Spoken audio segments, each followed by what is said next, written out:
What's up guys, now we're going to react into a video titled "The gaming industry has lost their collective minds." Now I can probably see where this is going. If you guys are like me, you played games growing up, right? Games have definitely changed because I'm 20 right now. I played games all the way through the 2000s, the 2010s to now, and games have just changed for so many reasons. The effort, the prices, just everything. It's just so many games are just boring these days, to be honest. They're just not as good as they used to be when we were growing up, or at least the effort that was being put in. So guys, I'm going to react into a video about that. Like, comment, subscribe, share the video, and let's get into it. Recently, a nasty little conversation has reared its ugly head yet again, and it's that the video game industry believes that it's time for games to be $100 or more. Mark my words, if this is the path that the industry chooses to follow, this will likely lead to the largest collapse this industry has ever seen. They think that the layoffs, closures, and canceled games are bad now. You haven't seen anything yet. The players already have a long list of reasons as to why not to buy games today, and you want to go and add an even bigger reason to that list? Likely, for the vast majority of players, the reason that will be at the very top of their list. You know, for years now, we've heard about how they think that the video game industry bubble is going to burst because there's just been so much investor interest over the years. The wages have increased, the cost of development and marketing has gone up, and the long development cycles that these games are in, 7 to 10 years in some cases, is just not making these games financially viable. These big AAA, these big shiny AAA games are too expensive to make for such little return. So they've gotten themselves thinking, well, how do we fix this issue? What's the actual problem here? I mean, it can't be that our, leadership is incompetent. It can't be the slop that we've been delivering to the customers. It can't be that we've been over-investing in these projects. It has to be that the customer's not paying enough money. That has to be the solution to this.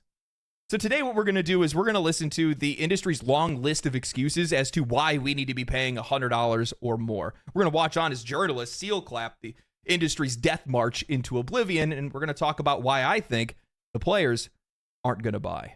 This isn't the first time we've had to have this conversation. Back in 2023, Capcom's president came forward at an event in Japan and explained that video game prices were far too low even after the price hike up to $70, explaining that video game development costs are 100 times more expensive than they've ever been, and games haven't followed inflation like other industries. And he's not wrong. In 1990, a standard game would cost around $50. Adjust for inflation, that would be closer to $100 today. Yet, even with the price hikes in 2020 up to $70 for AAA games, the reality is that the industry just hasn't kept pace.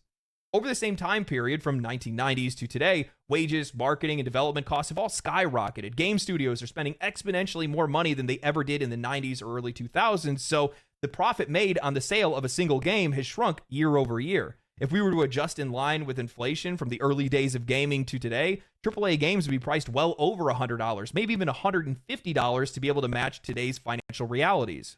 Now, all of that makes sense with nuance removed. However, we don't live in a world without nuance. The fact of the matter is that the vast majority of games that are released today make far more money past the point of sale. Something that didn't exist back when games were being made in the 90s and early 2000s. While they still had merchandise, toys, and clothing and other different things that they could sell, now today, games have DLC, loot boxes, gacha and gambling mechanics, microtransactions, expansions, collector's editions, and more. I'm sorry, but you can't convince me that video game companies aren't making enough money today, or there aren't enough ways for them to make money. However, games journalists and industry analyst Matthew Ball are going to try to tell us otherwise. In an article written by Eddie Mackich titled "GTA6 could cost as much as $100, some hope," analyst clarifies comments. If Take-Two raises prices to $80 or more, other publishers could apparently follow suit. Eddie writes, veteran investment analyst and researcher Matthew Ball of Opinion has released a gargantuan 219-page report about the state of video gaming in 2025, and some of the presentation looks at how the video game industry could possibly grow in 2025. In a section titled "How Player, Playtime, and Player Spend Might Return to Growth," Ball mentioned a variety of opportunities, including Grand Theft Auto 6 costing as much as $100 when it launches this year. Ball said that there is hope among some in the game market that Take-Two will price GTA 6 at $80 or even $100, which could prove as a turning point for the video game industry. This could break a key price barrier and allow developers to raise their prices as well, he said.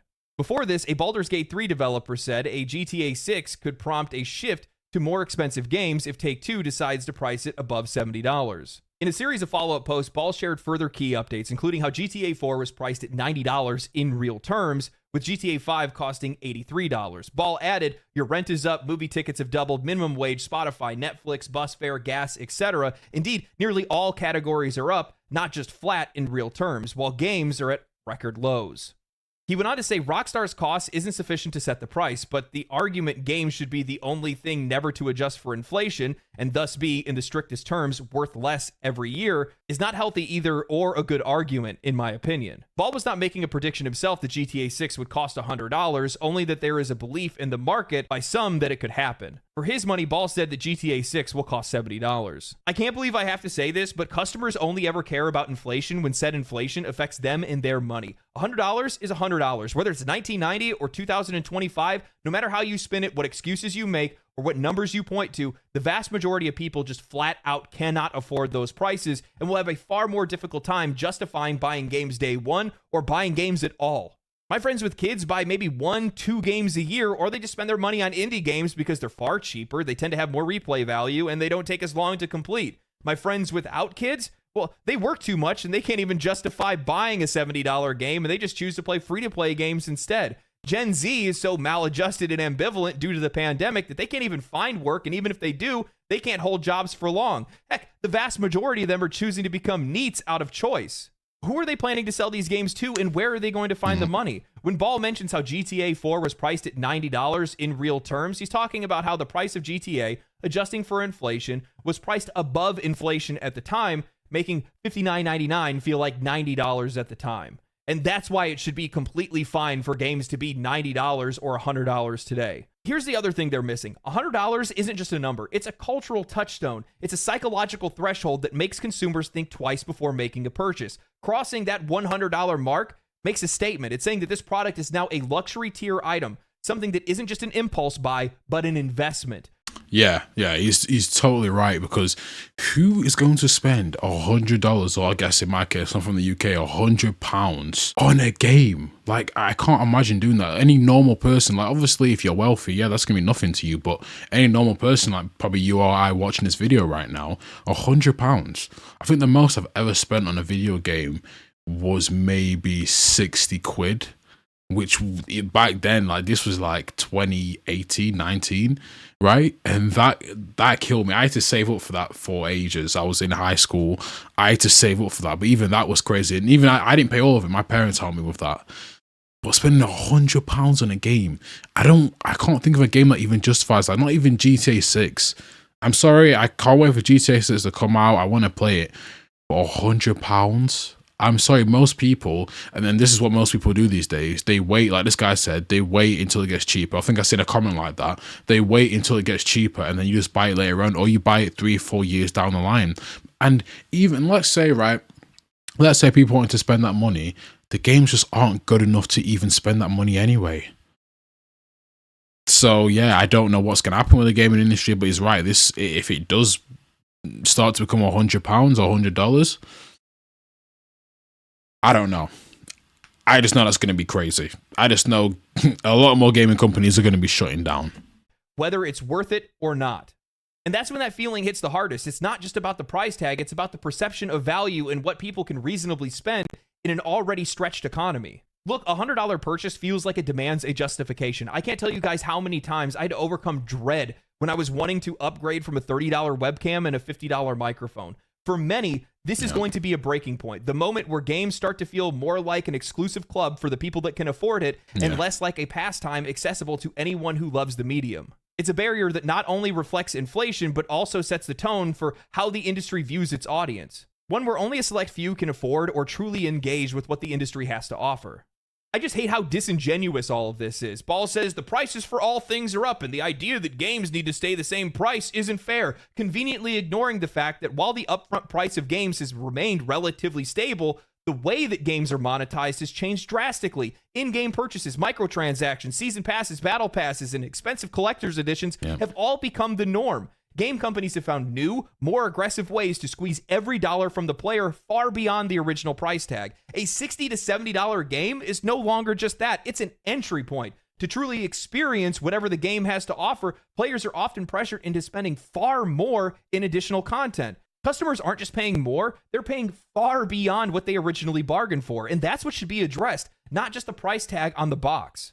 And what's even more funny about all of this is the fact that the writer of this article actually ended up using the Baldur's Gate 3 developers' words out of context. And by the way, if you guys have paid attention at all to journalism over the last couple of years, they've been using Baldur's Gate 3 developers out of context constantly because they think it adds some type of emotional weight to whatever their words are. Like, oh, look, here's this great developer that made a game that everybody loves saying that they agree with us, when 9 times out of 10, their words are completely out of context. They used it here saying that everybody's just waiting for GTA to increase the price, acting like the Baldur's Gate 3 developers want GTA to increase the price, when the original tweet that they had made was talking about how much they hated artificial price structures and gouging that we see in today's gaming industry. The original tweet actually said, "I don't love the artificiality of pricing structures post-retail. Use the inflated base price to upsell a subscription and use vague content promises to inflate ultimate editions to make the base price look better. It all seems a bit dangerous and disconnected from the community.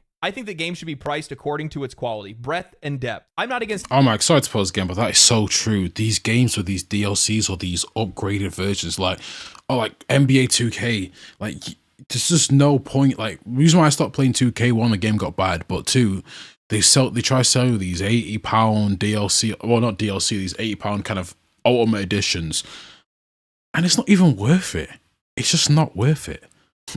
Higher prices, but this arbitrary uniformity just doesn't make sense to me. It feels so unserious. I'm gonna go off for a second.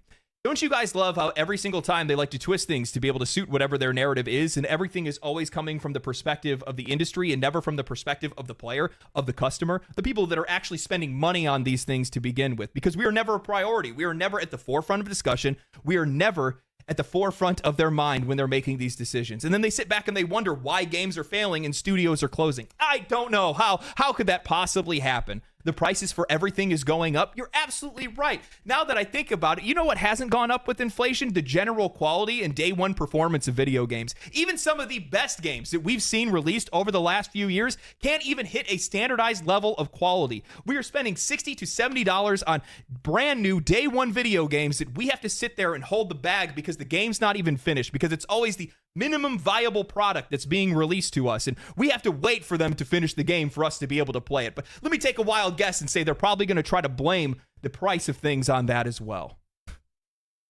They want to talk about how expensive it is to make games today. You know, my question is, why are we the ones that need to keep up with you and your spending?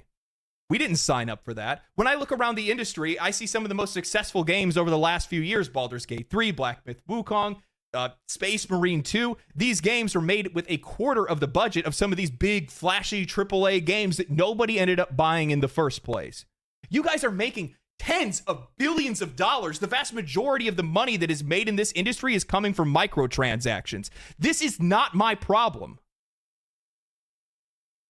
The sheer cowardice of these companies to sit by and wait for somebody else to increase prices because they know it's a game, or they think it's a game that everybody's going to buy, and it's going to be the best way to just sneak that price change in. And that is so telling, because you are pathetic and you realize that your games wouldn't sell. EVE to me is basically freedom. It's a giant open universe where you... Asman, thanks for unpausing. Eddie continues with, $70 is the current market rate for new AAA releases, and in fact, it was Take-Two that was among the first to raise prices from $60 to $70 back in 2020. Many are naturally wondering if Take-Two might raise prices again for GTA 6's launch. But it remains to be seen if that'll happen. Beyond updating the sticker price for games, video publishers have found other ways to be able to make more money out of players, including expensive editions, microtransactions, and battle passes, just to name a few.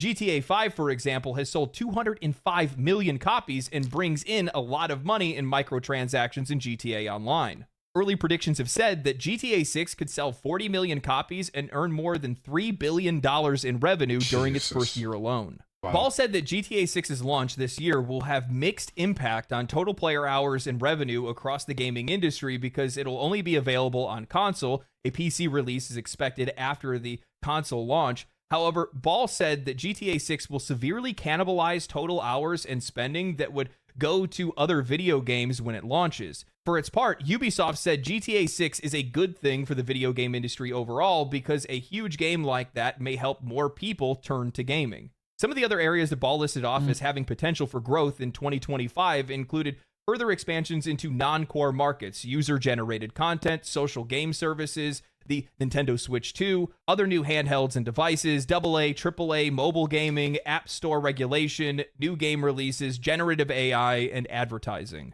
Make this make sense. I do not understand how GTA 6, projecting 40 million copies sold and $3 billion in revenue in its first year, is somehow a footnote in a discussion as to why other games should increase their prices to $100. They are failing to realize why GTA 5 did so well, why GTA 6 is likely to do even better, or why it could even sell for $100 in the first place. You're not even thinking about what the impact of a price increase would be on other games and other studios outside of one of the biggest video game franchises of all time.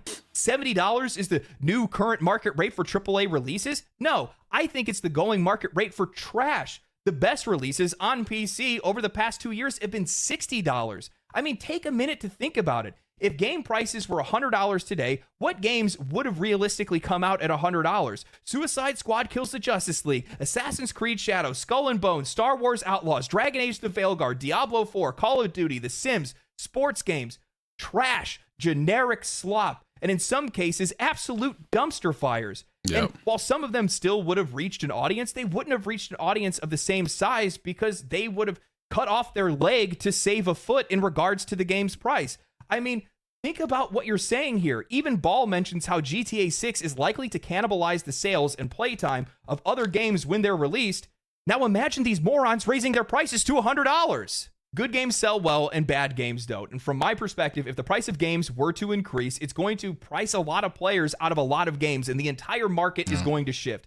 Good games will sell well, and bad games won't sell at all, which means a minor mistake could have catastrophic consequences for some of these studios, and the gap between successes is going to become an ocean many studios cannot cross. I do not understand why the conversation isn't focused around how much money these companies are spending on games. Companies that cannot properly budget their own projects, set realistic sales projections, or even target an audience's needs properly. Ubisoft spends hundreds of millions of dollars on a busted-ass pirate ship simulator. EA invested hundreds of millions into an educational HR video disguised as Dragon Age. And we have so many more studios that are torching millions of dollars on bloated games filled with busy work. You see that, so I'm non-binary. Yeah, and the woke stuff in games as well is just... We just want to play games. We just want to have fun. That's all we want to do. It's just have fun. Look, guys, I'm not going to take this guy's whole video. If you want to watch the rest of that, you guys can go watch that. But yeah, the gaming industry, I don't know. It's in a dark place right now. But I'll tell you this, I'm not spending £100 on a game, and I'm sure a lot of you guys will agree with me. I don't care how much money I get. No, even if I could afford it, I wouldn't do it because it's just not worth it. Like, the entertainment aspect is just, it's not worth it. I'm not even going to be entertained. I'm just going to be spending £100 on nothing. But guys, like, comment, subscribe, share the video. And for more videos about the gaming industry, let me know. I've not reacted to a video like this before, but it's very interesting as someone who likes to play a lot of games. But guys, I'm out. Peace.